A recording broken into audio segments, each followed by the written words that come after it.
course, Christmas almost here, and big movies are opening in theaters today. It's a popular time for people to go to the movies. Entertainment reporter Kelli Gillespie joining us with all the star power. Good morning, Kelli.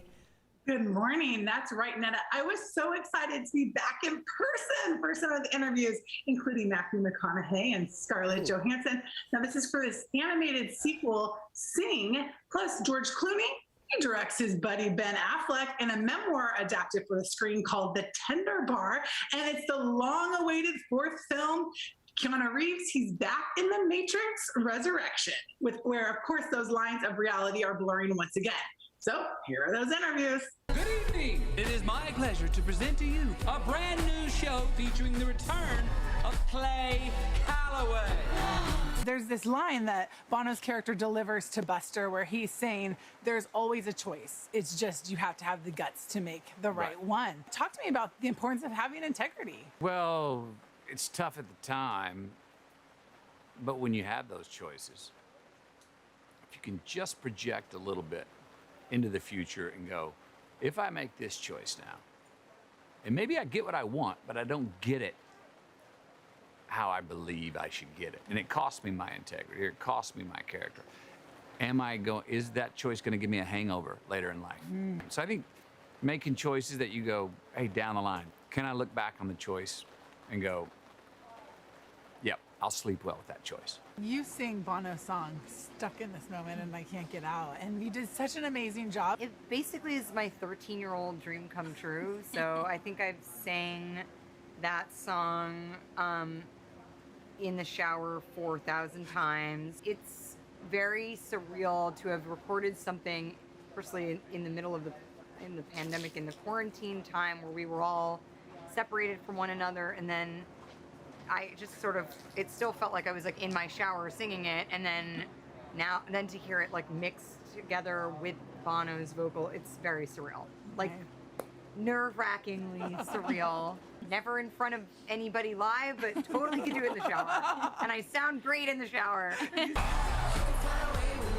Teach the male sciences. I saw you in the yard playing sports. You're not very good.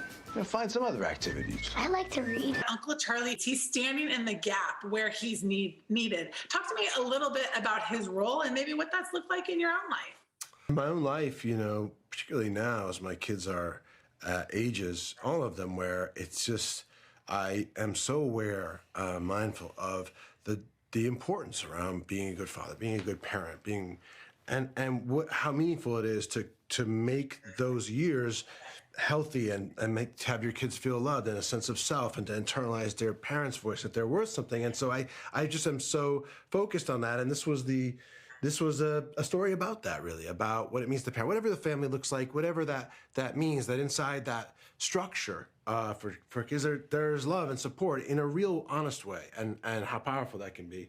And that was, to me, that was the whole center of the movie, and it just means a great deal. But this is the moment for you to show us what is real. With this one, we're so dependent on machines. People love gaming. What is your relationship with technology like? Oh, I love technology. I've always been a fan of technology. I mean, look at where we are today. This new movie definitely reflects our relationship with technology in a very realistic way. And yes, I think the previous Matrix was ahead of its time, but now we've caught up for sure. Jonathan, I have to say, I loved seeing you in this capacity. Far from musicals, big fight sequences. It's funny because it is far from musicals, and at the same time, I rehearsed this big fight that I have with Keanu longer than I've rehearsed any play. It was like months and months of training to get ready for it. They even call it fight choreography, so in some ways it's like learning a dance. So as different as it was and as kind of brutalistic as it was, I think the discipline of the theater kind of helped me succeed in this scenario. Wait, I want to go back to the Bono voicing a character. What? That's pretty rare, right? Oh, absolutely. And he's fantastic in the role. He's this reclusive rock star lion. Plus, he wrote an original song for the soundtrack. So my family absolutely loved this movie. Netta, you have to put it on your list for winter break. Will do. You gave us a lot to want to see, Kelli. Thank you so much, and happy holidays. Happy holidays.